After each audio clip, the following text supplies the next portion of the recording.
Welcome to the third chair. I'm Peter. That's Doug with a blue coat and a black piece of tape.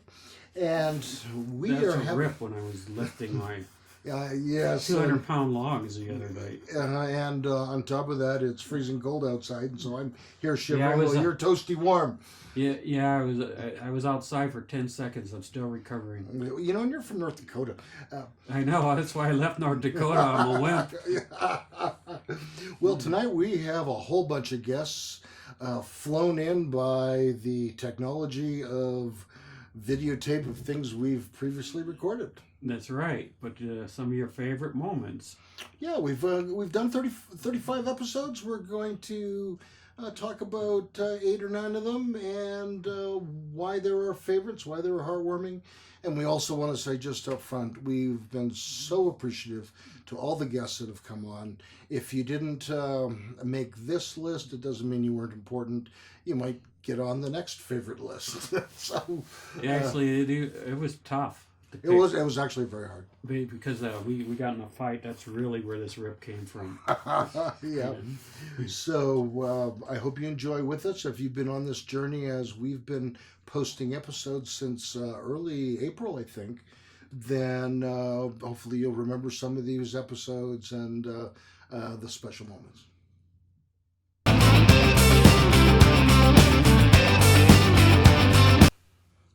Welcome to the third chair. I'm Peter, that's Doug, and we're going to talk about 2 episodes that were our favorite. Doug. Yes. And you know, our producer just told us, because he tracks this stuff, that our first episode was on March 4th, and it was with a young lady, Melissa Lante. Lance, actually. Lance. Oh, yeah, Lante. That's her second cousin from Italy. Second cousin. I was making her Italian. She had the dark hair. Yeah. She was a fantastic And she was guest. brave enough to come and do the first episode with us. It was a great moment on the show. Yeah, she was a great example of friends and acquaintances that were willing to start on this journey with us and like show up and talk. And she was, she was an owner of 3 9-round kickboxing facilities. Working on a 4th. She was working on a book, which I saw her the other day, and she says that the first draft is done. So she was working, remember it was tentatively titled The Fighter's Mindset or something like that. Right. Yeah. So you're a female bodybuilder. Would you technically amateur or professional? I don't know how. I would say amateur right now. Okay. And how long have you been doing that? I've been competing professionally for about 7 years now. And before that, was there a period of time where you had to train to get to that level of fitness? That's a great question. So I'd like to say I've been training my entire life, as in being physically fit. So I've been doing some sort of physical fitness, and that started in the military with me. That really kind of got that bug inside of me where I wanted to become better. Sure. So I just started working out, lifting weights, and then the natural progression after I became a personal trainer was to compete. Wow. And I am trying to, I know you are super busy. How do you schedule all the workouts for being a bodybuilder, competing to be a bodybuilder? You know, that's a question I get a lot, Peter. They ask me, what competition am I going to be doing next? And what I tell people is I don't ever work out to get on stage. It's about the journey, actually. So I'm going to do it anyways. Fitness is a big part of my life. I train or work out daily anyways. The award or the reward at the end just happens to be getting up on that stage for those 30 seconds. We're very well spoken. Oh, yeah. As you can see. Yeah, very well spoken. Was there anything else about the episode that was special for you? I think I rewatched the beginning, and I could see the nerves on myself and yourselves, and we were kind of raw at the beginning. I mean, I think we made some improvements, and that's nice to see since that time. That's for sure. Definitely that episode was heartwarming for me as well, because that was one of the episodes I sort of get beat up by the trainers. and we were going to show some of that at the end of this episode. Oh, great! Yeah. Yeah. So while you're eating a hamburger at 9 Round, We might Fitness, even show that. Yeah, that to me that would be like a fan favorite. And My eating a hamburger was a fan favorite. yes, well, I'm getting worked out. Both Melissa, Joe, and even Julia. I as like well. when I swiped the hamburger because you thought you were going to get them. Yeah. The Melissa was very well spoken, and comes across as a very educated, competent entrepreneur and person. And she shared some pretty deep stuff too, especially about growing up. When she was in grade school, someone said, "Well, you're pretty, but you're not going to do anything with your brain." And she's proven that teacher wrong. And if I recall correctly, she also basically was raised by a mom, like a single mom. single yes. mom, and there was two or three kids, and so that's part of the story here on the Third Chair. Real life, real stories, real people. We like to hear how people have overcome adversity and grown when there's been just those really hard struggles. She gets up early in the morning, but she said she likes naps. I like naps. Well, she gets up at like 3:30 a.m. and Something like that. I yeah, remember it was and goes really, to bed at 9:30, but it throws in a nap. And yeah, I like Yes. that she's. I think that's a good idea. I think people should plan more like her in their schedule. I mean, it works for her, right? Yeah, she definitely had some pretty powerful morning routines down to be very productive, and I thought that was another highlight of this particular episode. She had her day scheduled, but it was a reasonable schedule, in my opinion. So. Yeah. I don't know. I'm not sure I like being up at 3:30 a.m. Oh. There's some advantages because when I was in college, I got up early in the morning some days to go to work because we did construction type work. I worked for the city, but That's where you built the guns. yeah, my big guns, yes. So the next guest was someone. Worked for Melissa, Julia Hillary. Julia Hillary, yes. Yeah, Another lady. trainer. Yes. And what was special about her besides being a trainer that caught your attention? Oh, the mermaid. You gotta love mermaids. And she goes to Denver. We have an aquarium up there, and she plays a mermaid. So the last show you talked about, let's talk about a job you like, which was the mermaid. You talked about that last show. How did you ever get that job? So when I think right after I quit the janitor job, I worked at a trampoline park for like 2 months, and then I got a job as a swim teacher, and I loved that job. I loved teaching kids how to swim. And there was a girl that worked there with me, and she was a lifeguard. She wasn't a swim teacher, but she moved up to Denver because I think her family lived in Denver or something. I don't know about that, but she got a job at the aquarium because she was very tall, very beautiful, had long flowing hair, and she was like, "They're hiring mermaids. I'm definitely going to go work at the aquarium as a mermaid." And then they started to get desperate for people, and just about the time that it was actually another swim school came in and took over my swim school because I wasn't planning on quitting soon. I was like, maybe eventually because my hair's getting wrecked, but this other swim school came in, took over, kind of kicked me out, and I was like, oh, I need another job. And this girl called me. She's like, we need mermaids. I know you live in Colorado Springs, but can you please come be a mermaid? And I was like, it's only a 2-hour drive. And I just loved her story where one day she was really feeling it, and she did a bunch of flips in a row.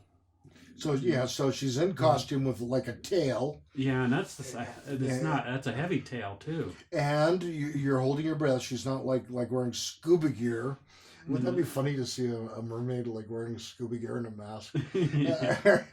And there's a big glass showcase, so you see the fish and that, and all the little kids in there watching the mermaid blow kisses and stuff. Yeah. I thought that was pretty cool. Or do flips. Or do flips. In the water, which isn't easy to do if No. you're not wearing a tail. But that remember that tail was pretty heavy, like 50, 60 pounds or something. Yeah, it was, and then after the show, they would like put her on like a trolley and like wheel her out wet for the kids, like like a fish in the open market. And the kids would come out, Mommy, I want a picture of the mermaid. And of course, The wet mermaid. a wet mermaid. One of the things that she said that I thought was really interesting was the fact that now she also does jujitsu and has been in chokes and stuff and has a sense of when you're getting close to blacking out and that your vision changes, it narrows. And she says she has to be really aware of that same sensation when she's performing as a mermaid, because she doesn't have compressed air. She has a safety diver, so if she needed a breath, the safety you diver don't want to would use swim. the safety diver too much because it ruins the illusion. I mean, She's she's it supposed does, to be but a mermaid.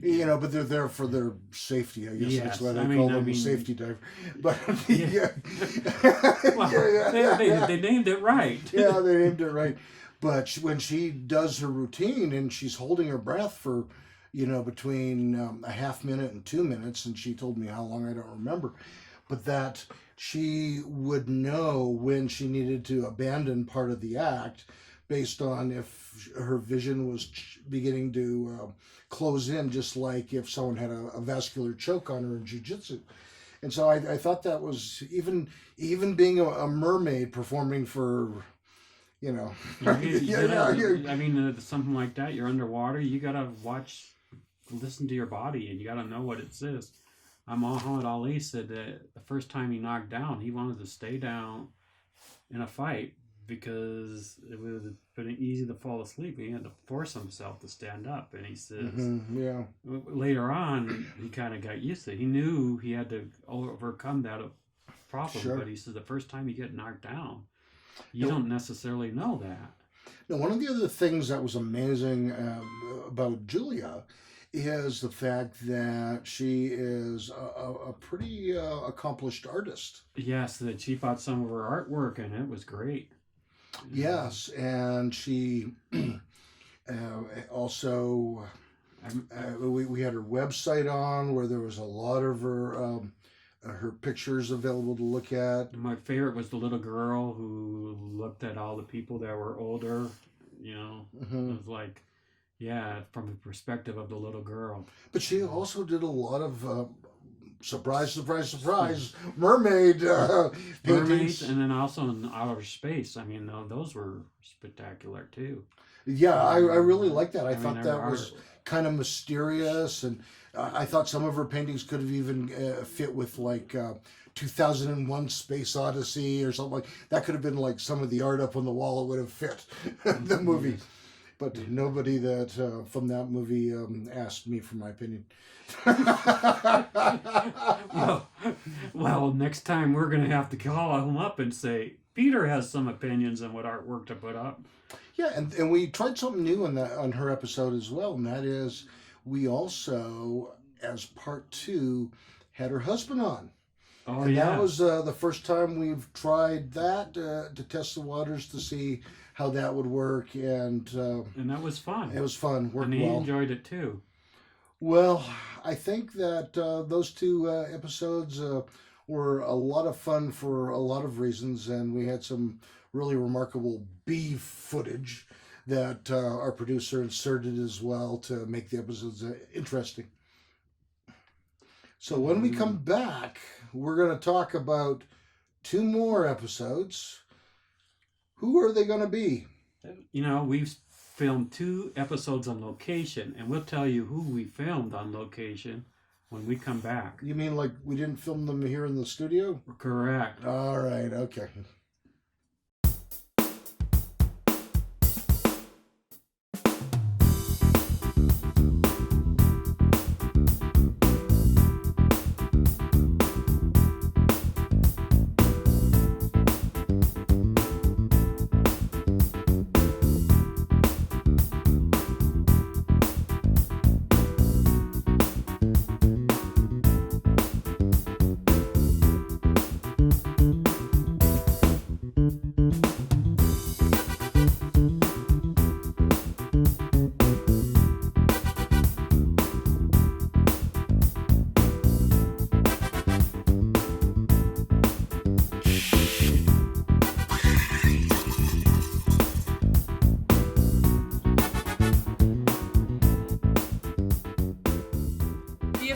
coffee of the Kentucky-Arizona Walnut Association?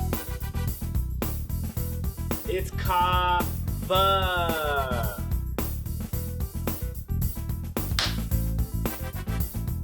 The national coffee of Kawasaki, Japan? It's kava. Hiya! Is it the secret elixir of the surfers in Hawaii? Or is it the secret island recipe of Kona, Koala, Kauai, or Cola? It's kava.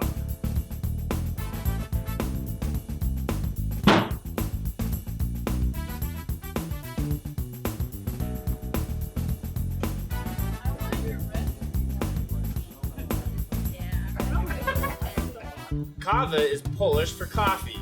And here at Kava Coffee, we focus on serving a delicious, high-quality cup of coffee in a space where love, coffee, and people mix into the perfect blend.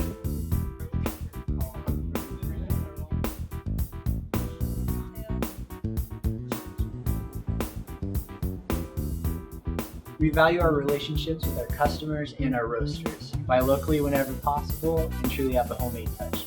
Our pastries, syrups, and even our almond milk are made in-house.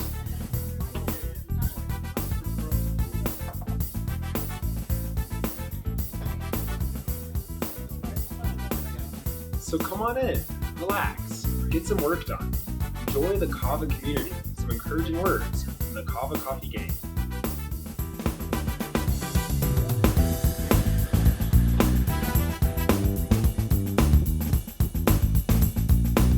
Kava Coffee. Be awake.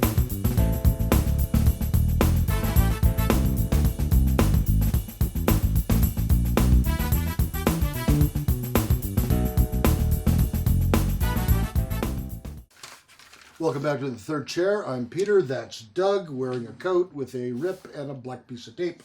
Because it's cold and Peter hit me.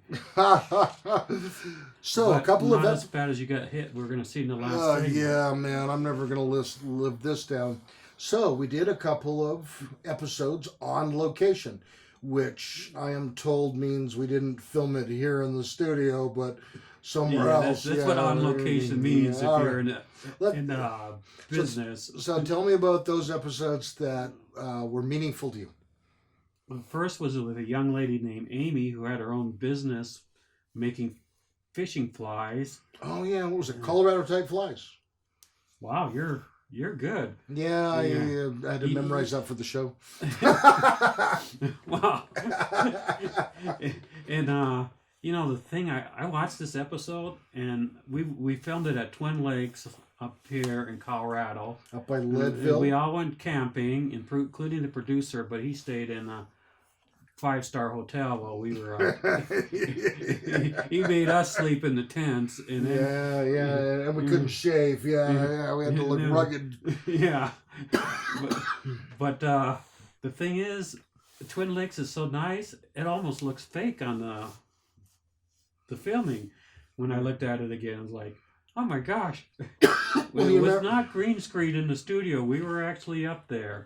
Well, you know, that was a fun episode to shoot. One of the challenges was that this weekend there was lots of storms moving in. Right. And I remember we were filming and we're looking at the clouds and it was cold and it was We were windy gonna- and you can hear it on the episode. The wind's yeah, it was blowing cold. like crazy. And we planned on filming it later in the morning, but we saw the reports it was going to be later in the morning, the storms, so we filmed it early in the morning when it was colder. And but we survived it. It was a really great learning experience for us, just how unpredictable sometimes filming an episode or a documentary or something outside in the wilderness can be, because we also couldn't bring all our equipment. There wasn't all the electricity available, and so it was a little bit on the challenging side in terms of adapting and improvising. Yeah, because we also went that day right after we filmed the episode for our B-roll, and Amy fishing, her young son Mm-hmm. fishing out there, you know, and people were fishing in the area, so we had to get a little area where we could film. Yeah, And that was great. I enjoyed the episode too because she was a young lady, a single mom, developing her own business, trying to do the right thing and take care of her son. I thought it was a really encouraging episode. And a creative idea. I mean, this was very creative because she has some creative fishing lures and Yeah, very much so. Yeah, and I Colorado was Type impressed. Flies. Yeah. Colorado Type Flies on Instagram. So, Amy, we've talked earlier, and there was a time in your life where you were doing these really cool nails, and then all of a sudden, I find out you're like tying flies. Yeah. So, what's the story behind that? I really thought nails was just what I was gonna do in life, but as soon as I started tying flies and got into that, I realized my passions were completely and 100% there, and nails are out the door. As you can see, I don't have anything on it. Yeah. So with the nails, you didn't nail it. Oh, very bad joke. Yeah. And so, I mean, I've looked at your flies online. They really have interesting, spectacular colors. Did you have you gone down like the fly shops and studied them, or are these mostly your own creations, or both? Yeah, so great question. These Yeah, are it sure was. so these are definitely mainly all my creations. I do try to do flies that are well known as well for people, but I love creating new and improved flies that work incredible for fishing. Yeah. So there's certain flies that are well known Oh, yeah. in the fishing community. Do Absolutely. they have like a Hall of Fame of flies? I'm sure they do. And then the next location we went to, Was a barber shop of all places. You know, a barber shop. Yeah, no, I was, it was nice because a lot of people, you go barber shop, oh, you get a haircut, but we learned a lot. It was really interesting. Kenny Arthier, Who looks like he's in his 20s, but is in his late 30s, right? yeah, maybe even early 40s.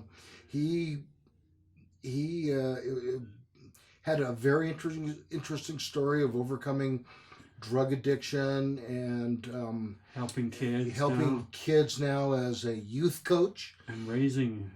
Did he have He's like, what, 8 or 10 kids? eight Yeah. kids? Oh, I man. think. Yeah. Yeah, he had that big long credit card thing with all the pictures. Yes. And We showed them all the kids. I think we got them all in the B-roll. it was a really great looking barbershop. Oh, It was over on like Very nice. Academy and Mazeland area. easy to reach in Colorado Springs. What was the name of it? Do you remember the name? Boy, Well, I don't know. You went to the wrong one. That's I all. went to the wrong one. It was something. We'll mention it next week because the name is slipping on me. But what a great setup he had in there. There were 7 or 8 other barbers. Some of the barbers there and owners had been mentors for him and encouraged him in his journey of, again, overcoming hard things, becoming a responsible citizen, living healthy, doing the right thing. It just was so And encouraging He's to see. really working on it. And he's easy to talk to. I mean, a very articulate young man. Oh, and then he talked about these barber wars. And I'm like, Oh what? man, I I'm never thinking heard like of a barber food war. wars. No, there's like barber wars. And now I want to go to one. Want to go to one, yeah, where Yes.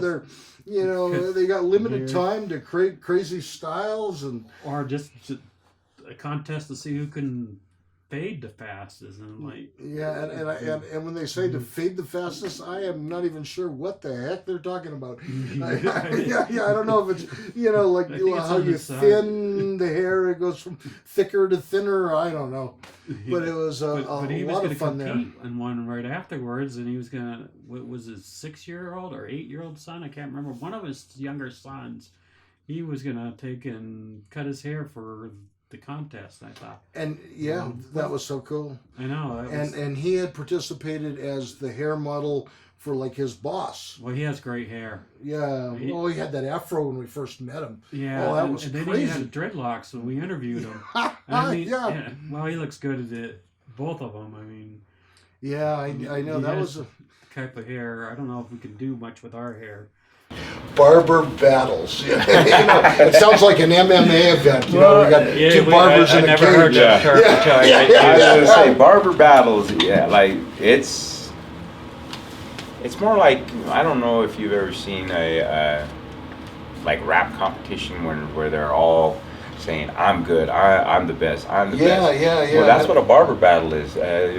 Barbers come and they say, hey, we want to see who the best person is for this category, that category. And you have barbers that travel from all over the country to come to these barber battles and to say, I am the best. And, there's big barbers battles in Connecticut. The one that my partner and I like to go to is in Vegas. But when you win a category at these bigger barber battles, you are the man or the woman that for the rest of that year until somebody knocks you off at that same barber battle next year. And I thought he was a real positive role model for not just overcoming things, but he put the idea of there's honor in the trades.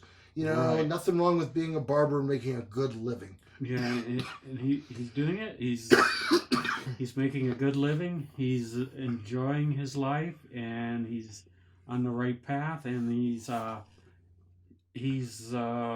helping the community, because if we all need haircuts. Yeah. Well, maybe our producer doesn't. He doesn't have any hair. And we will get him on screen sooner or later. But anyways, with that, we're going to take a brief break, and we'll be right back.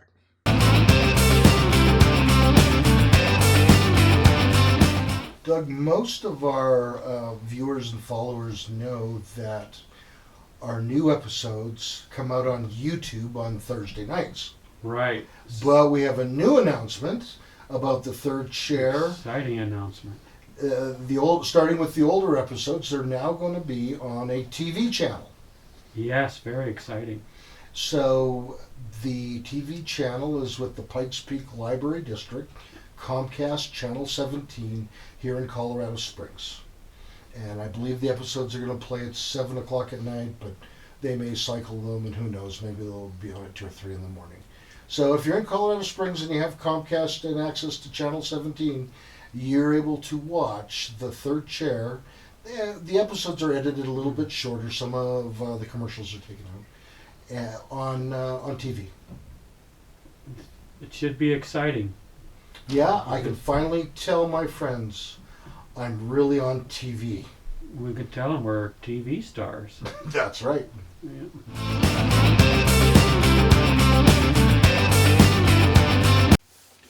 Welcome back to this special edition of The Third Chair of some of our favorite episodes that we've filmed so far. And I'm Peter, that's Doug, and we're going to talk now about a couple of episodes that involved people on a mountain. That's right. And at first, sometimes the pre-interviews kind of shock us because we're talking about it, and I think Peter just threw out, oh, if you ever done anything interesting in your life, and we weren't expecting much, and he says, oh, I survived the avalanche. Almost 20 years ago now, a little bit less than that. Myself and a couple other buddies, we met downtown for a friend's birthday and figured out we all had the upcoming Saturday off and decided to go up and climb a 14er, and this was in winter, it was in March. And we were climbing a 14er and we triggered an avalanche. Oh my God. And I was caught in the avalanche, and another friend of mine was down below us, and he ended up being killed by the slide. And you were caught in the avalanche, and how long were you in the avalanche? Well, from what we can figure, we were talking about it afterwards, but we think it was about a minute from the time it started, and it started really close to where I was, just above me, until it finally stopped, and I was at the bottom, kind of in the valley.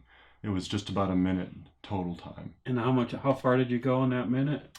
We looked it up later in the avalanche report, and it was just about a mile, a little over a mile So length. you're going 60 miles an hour through the forest. Yeah. He did. I mean, like he was. Yeah, we were kind of like, huh? It was like, oh. I mean, it just wasn't like I survived it. It's like, yeah, it carried me a mile, and I was 60 miles an hour. And I was changing levels. I was underneath and up top and underneath. I mean, and that he was walked away. quite a trip. Yes. Yeah. And I mean, he was buried for a while. He had to dig himself out. He'd not, disoriented, and he only has a certain amount of time because he's buried under snow. And then when he did come to and come out, he was with a friend that was caught, and the friend didn't survive, and he spent what time he had frantically searching and trying to find his buddy, whose body was eventually found buried deep a few days ways. A few days later, they finally found the body. But and it was in the spring. They're just doing a hike. 3 friends. One didn't get caught in the avalanche. One did and survived, and one did and sadly died. But I mean, it was quite an experience. And and I always like to ask people, well, did you have a moment where this event changed how your life went on? And it didn't seem like it did a huge amount for him. It was important, but that he was grateful, to be alive. And sad at the loss of his friends. Yeah, but you could tell he was still. I mean, it still bothered him when we were interviewing him. Yeah. And he worked down at the Springs Rescue Mission.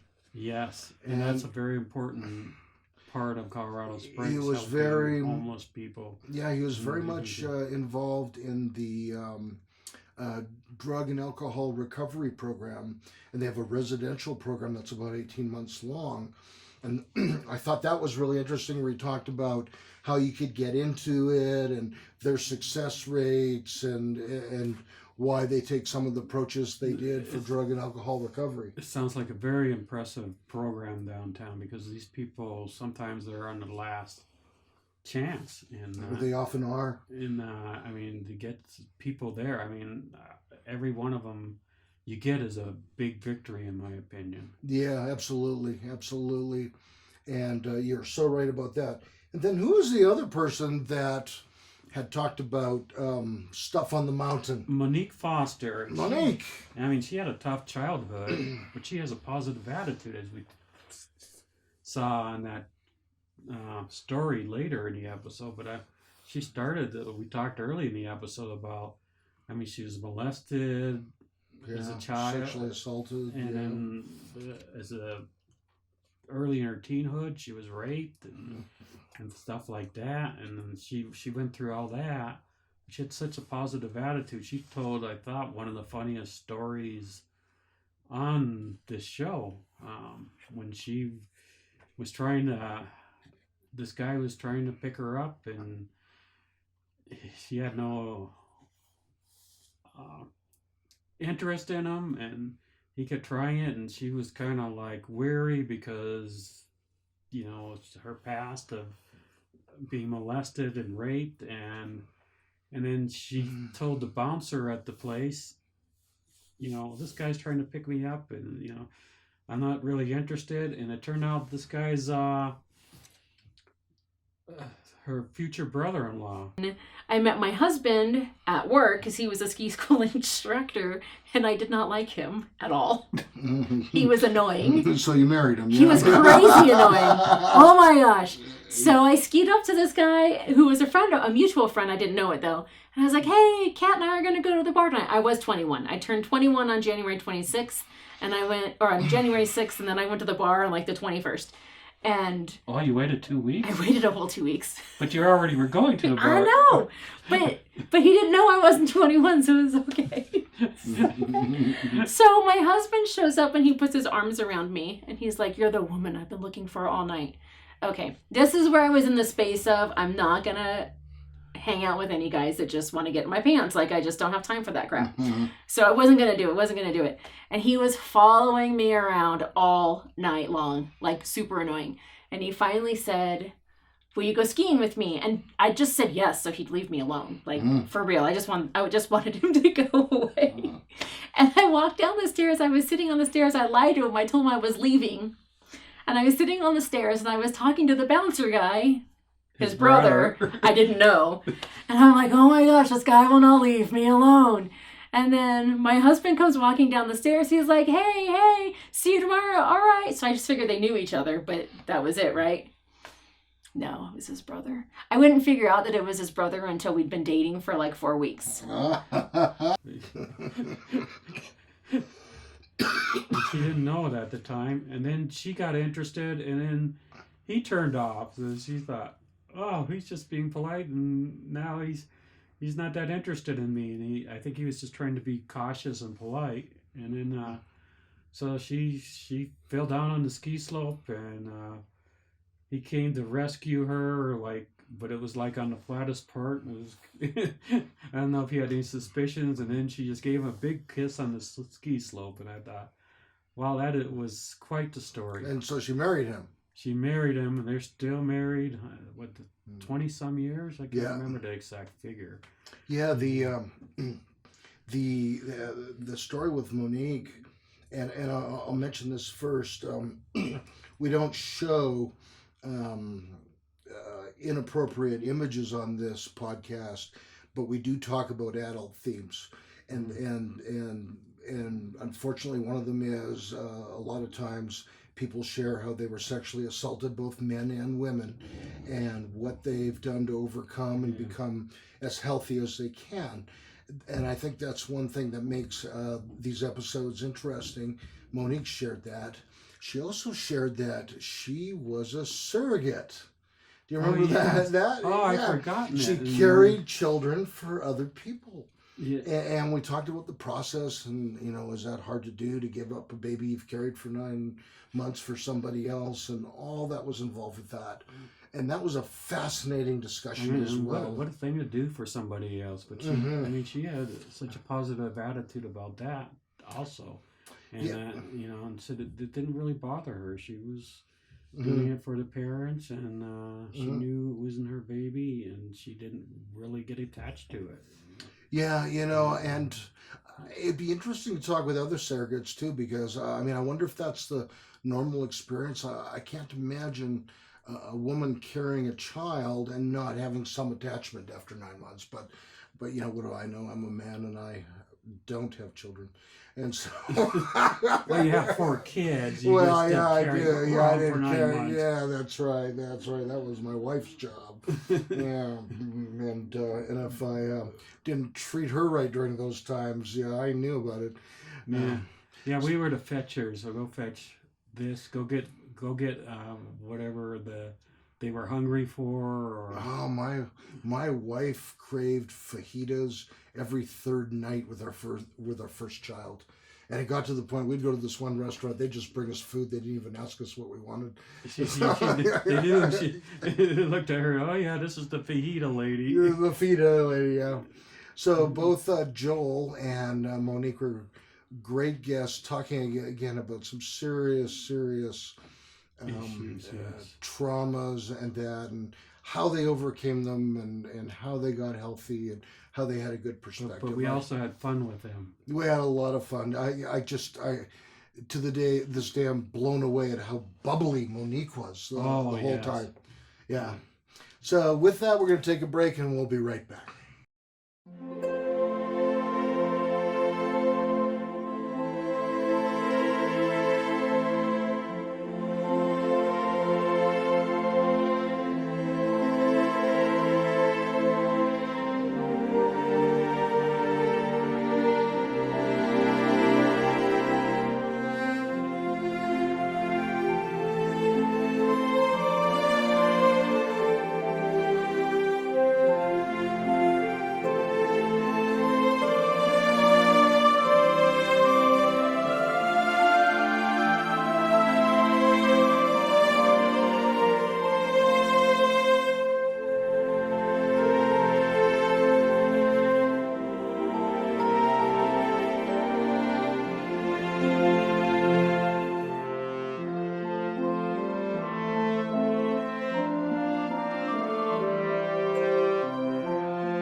Welcome back to the third chair. I'm Peter. I'm not wearing a coat. That is Doug.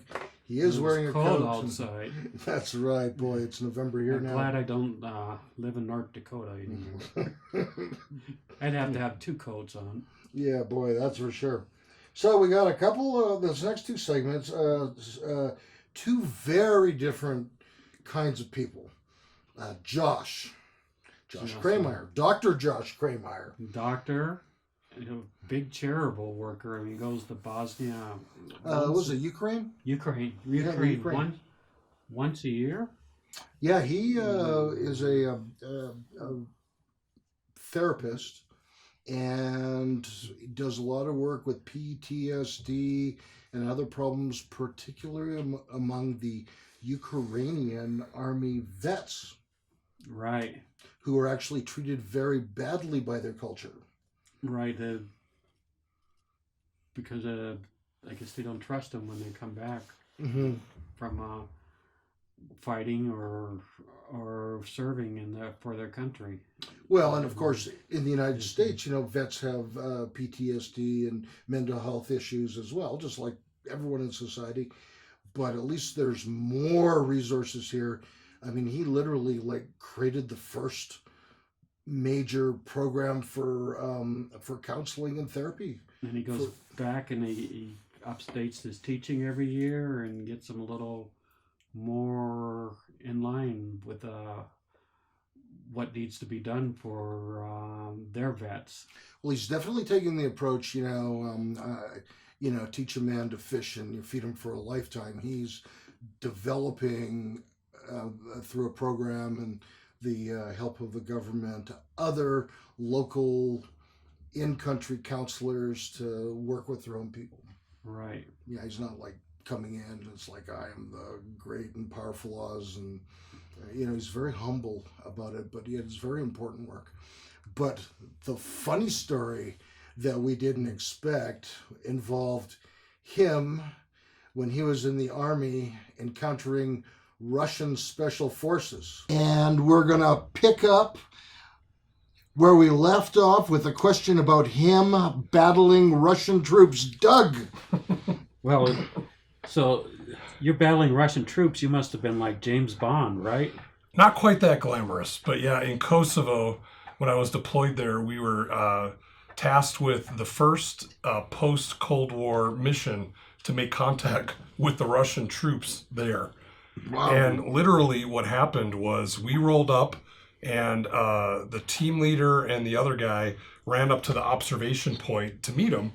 We were there before them. So me and the other guy were supposed to just watch the Humvees. So I'm standing there guarding a Humvee, and I hear behind me these military armored personnel carriers rolling up.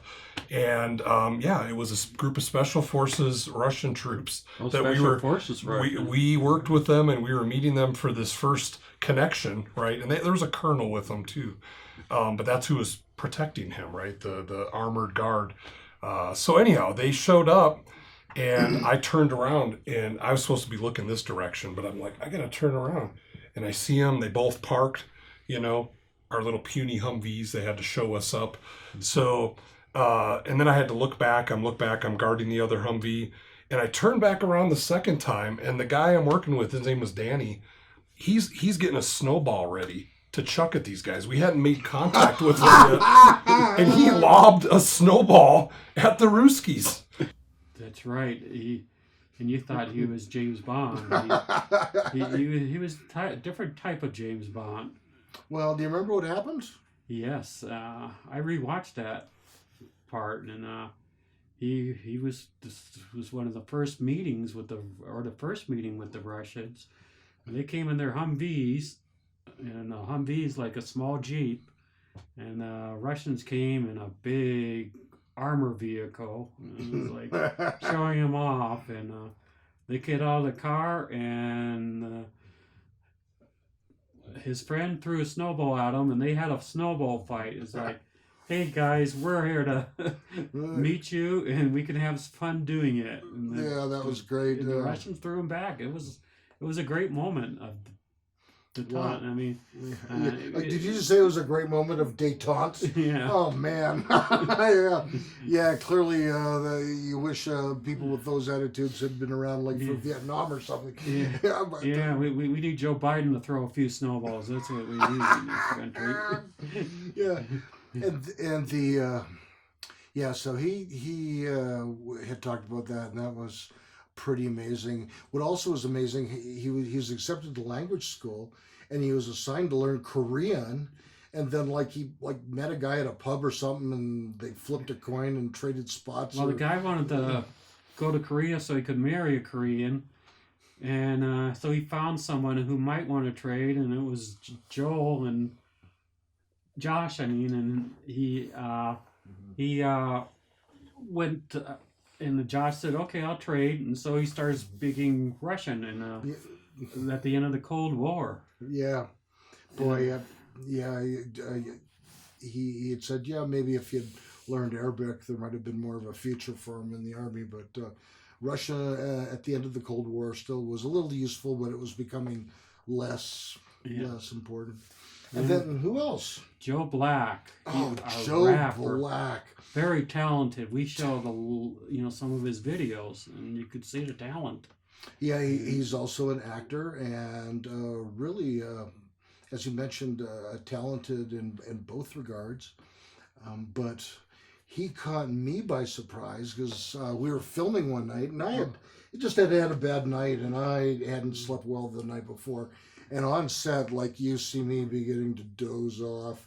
And then finally I let out a big yawn. And he caught you. That was great. Bring the rhythm to the stage. You have to bring the motion of rhythm to the audience so they can get it from you. And as you're rocking back and forth and you're dancing, hey, what is this? I thought this was an interview. You can't yawn. This ain't nap time. Come on, buddy. Come on, buddy. This ain't nap time. What is this? What are you doing? You thought no one was gonna notice. You like, oh, he's looking at Doug. He's not even. Yeah, he's looking at Doug. I just think yawning. You think peripheral? I think I need to go for a cigarette. See? Yeah. No. That's when you're to triple G. No, that's a triple OG. Oh God, I'm not going to hear the end of this from my nutritionist. You're not going to hear the end of this. You're not going to hear the end of this from any of us. And it's on film. Yeah. And it's on film. There you go. There we go. There's no living it down. There's no escaping. Oh no. You know, but it's all good. Story Like of my the song. life. Yeah. You know, it's all good. Like the song. You know. Now, at this time of your life, I mean, your mother. You said earlier your mother was sick, and you didn't move to Los Angeles. Were your two friends helpful with all that at that time? Absolutely, man. They were very. Yeah. One of my favorite moments on the show. I was like, oh man, getting. Don't yawn when I'm talking here. And the thing was, it wasn't that his interview was boring. I mean, very interesting story. He at a concert. The concert. There was Scarface. Scarface, yes. And he opened and his car broke down. And he had to get a ride. Oh no, his car was towed there. And he's trying to fix it, and he runs into somebody, and it was like Scarface's manager, wasn't it? Yeah. Yeah, and so he's late. He was assigned to sing earlier, and it's towards the end of the show, and he finally gets there and runs into Scarface's manager, who Joe also convinced to buy one of his demo discs. And so he does end up on stage and does his song and sings a song with Scarface. Yeah, and then Scarface gave him some advice at the end of the... Now, I don't remember if it was that concert or a different one where he fell off the stage. I think that was a earlier concert. Yeah, I mean, that's got to be a performer's nightmare. Can you imagine being out there and and dancing and singing and then falling off the stage? I mean, the only thing you can do is take it with humor. Yeah, you know. We were at a Comic-Con, the producer and I, and the MC. They were doing questions from the audience and with the celebrities and. The MC fell off on his chair, and he fell all the way to the floor. But the neat thing is, I saw this same MC a year later, and he mentioned that. He says, "Oh yeah, I'm not gonna try not to do what I did last year, where I fell on the floor." Yeah, and in respect with Joe, he also does a character called the Black Joker. Yeah. Kind of, sort of like the Batman Joker, but crazier. And in his very makeup, dark, he but looks very interesting videos. very interesting videos. You can see them Music on with it. YouTube. Yeah, and because Joe has this like crazy long name, like Joe Black, aka was it Dr. One Love or something? Yeah. And the Black Joker. Yeah. We'll flash the correct credentials on the screen. Yeah, that was a really long name, but interesting guy and very nice and very talented, just profoundly talented. Yeah, and works really hard. Because we went saw one of his shorts that he produced and directed, and very well done. He's done several PSAs like for suicide awareness and homelessness as well. Anyways, we'll talk about a few more things when we wrap up, when we're right back in a minute. Mainly Peter being beat up.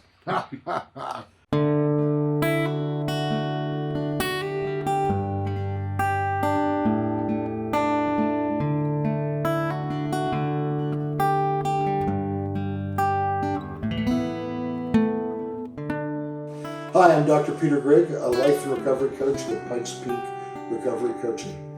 I've had the pleasure and privilege of helping people for over 25 years. I want to hear your story, support and encourage you while we partner together to help you reach your goals.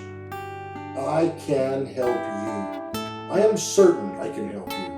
I can be your guide, role model, resource person, and help you get results. What's my coaching frameworks? I'm an eclectic coach drawing from a variety of disciplines and frameworks with evidence-based proven methods.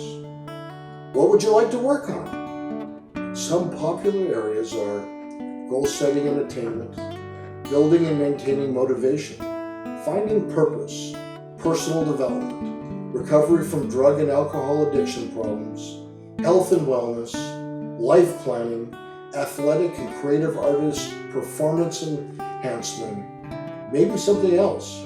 Just ask me. I would love to help you. You can find my services on Fiverr.com.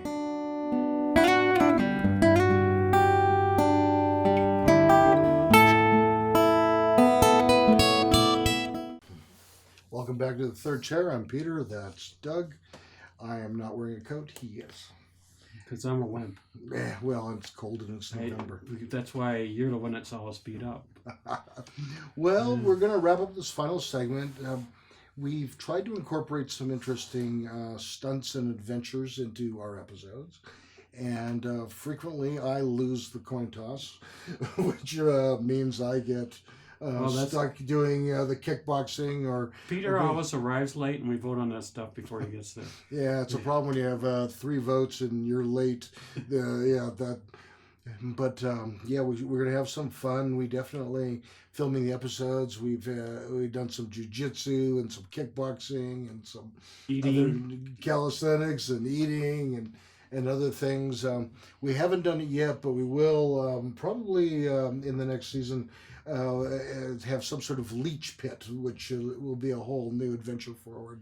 And so we're all very excited about that. And by all, I mean Doug and Doug, the producer. Doug the host and Doug the producer. Yeah, they're both very excited about that. And they've talked about taking a vote on that immediately. And so one other final thought. We have been so blessed by people willing to be on the show to tell their story. And we would like to extend an invitation. And there'll be some information on the screen that can tell you how to get a hold of us if you'd like to be on the show. One of the things we've done lately is we film some episodes with through the internet. I mean, with Zoom. Zoom. Yeah, and from out of state. Yeah, guest isn't here, but we talk to them. and it worked very well. So you You know, don't have a to be guest in in. LA. We're going to have a guest on sometime in the next month or so from Arizona. And so if you would like to have some fun with us, that'd be great. The general way we do this is we try to get together twice. Once to have what we call a pre-production meeting where we talk for an hour or so, just ask some questions. There's no gotcha on this show. We'll find out your story and give you a chance to tell it. And then the second time we get together, that is the actual filming. And so, again, even if you are out of state and you'd like to give it a go, you don't have to be a professional. We promise to give you a chance to say your say in a very positive way, and there's just no gotcha here. And so with that, we're really excited about wrapping up this first our favorite 8 episodes. We will probably do another show like this down the road, And we have a different favorite 8 episodes because it was really tough. It was really tough. There's a lot of stuff that was in there that was really interesting, and I hope that if what you heard tonight from the favorite 8 so far, it piques your interest, go back and watch those because they're available on YouTube. The other thing, we've been blessed as a new occurrence, and we may have mentioned this before, but we are now on Comcast 17 here in Colorado Springs. The Pikes Peak Library District TV station has picked us up, and we have a 7 p.m. On Monday nights showing of these episodes. And so if you're a guest and you come on, you can be a star on television. That's right.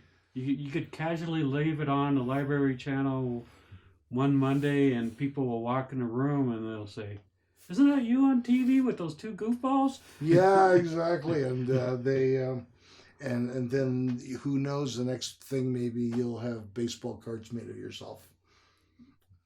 I know I've had them made of me, even though I don't play baseball. Batting average 140. No, like John Belushi's grade point average in Animal House 0.00. So, anything else to add about this episode, Doug? I enjoyed. Our producer said we are putting on the 36 this week. I enjoyed all 36 episodes and look forward to filming a lot more. Yeah, well said, and I feel the same way. So for those of us with 2 Men and a Duck Entertainment and the Third Chair, thanks for watching. Please don't forget to like, share, subscribe to the channel, and hit the notification icon so that you'll know when we upload new material.